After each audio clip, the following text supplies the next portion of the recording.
नमस्कार, खबर भारत में आपका स्वागत है।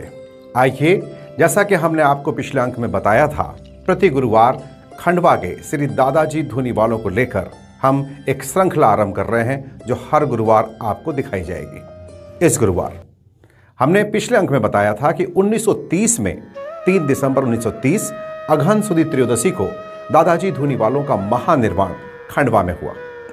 इससे पहले क्या आप जानते हैं दादाजी धूनीवालों के गुरु कौन थे?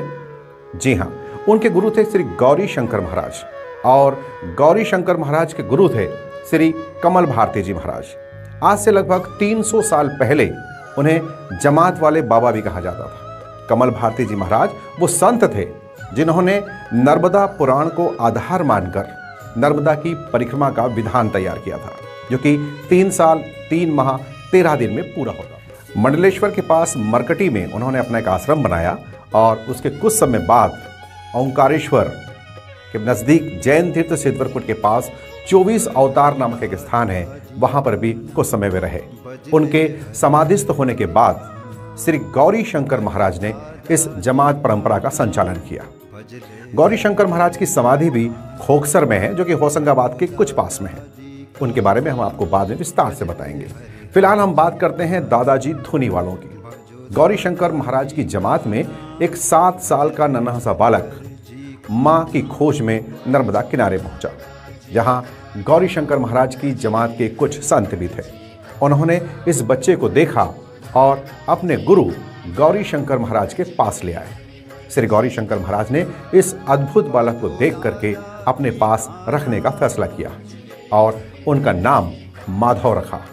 उनकी प्रारंभिक शिक्षा दीक्षा के बाद उन्हें वेदों के अध्ययन के लिए काशी भेजा गया, जहां से वे आचार्य कृष्णानंद बन के लौटे।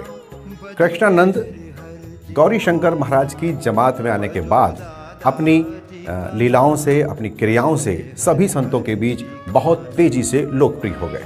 वे श्री गौरी शंकर महाराज के लिए भंडार में स्वादिष्ट व्यंजन बनाया करते थे। एक बार उनके साथियों ने अपने गुरुजी से इस बात की शिकायत की कि नन्हा माधव या कृष्णानंद बहुत ज़्यादा घी शक्कर का उपयोग करके स्वादिष्ट व्यंजन बनाते हैं। इस पर गौरी शंकर महाराज ने जब उनसे पूछा कि तुम इतना तेल घी खर्च क्यों करते हो, तो माधव ने कहा, कृष्णानंद जी ने कहा, या दादाजी धूनीवालों ने कहा कि मैं जमात का या आश्रम का घी शक्कर खर्च ही नहीं करता। तो सब लोगों ने ये प्रश्न किया कि फिर ये मालपुआ व्यंजन कहाँ से बनते हैं? उन्होंने कहा, हमें तो ये सब माँ नर्मदा देती है। जब भी उन्हें घी की ज़रूरत होती है, वे नर्मदा में एक डोंगा डालते हैं और उसके पानी से कढ़ाई में डालकर स्वादिष्ट व्यंजन बनाते हैं। यह सुनकर श्री गौरी शंकर महाराज समझ गए कि यह बालक अभूतपूर्व है, अलबेला है, अनोखा है। यही माधव, यही कृष्णानंद आगे चल के दादाजी धूनीवाले बने। माधव कहें या कृष्णानंद जी कहें, उन्होंने अपनी शिक्षा दीक्षा से, हठ योग से, अपने भजनों से सबको प्रलोभित कर दिया। माधव कहें या कृष्णानंद, इस नन्हे बालक ने अपनी शिक्षा दीक्षा, आचार्यबद्ध और तमाम क्रियाकलापों से पूरी जमात का मन मोह लिया। वे लगातार जमात के साथ रहे, पर जमात में उनका मन कम लगता था। गौरी शंकर महाराज के समाधिस्थ होने के बाद जमात की पूरी जिम्मेदारी श्री दादाजी धूनीवाले यानी कि आचार्य माधव या आचार्य कृष्णानंद पर आई।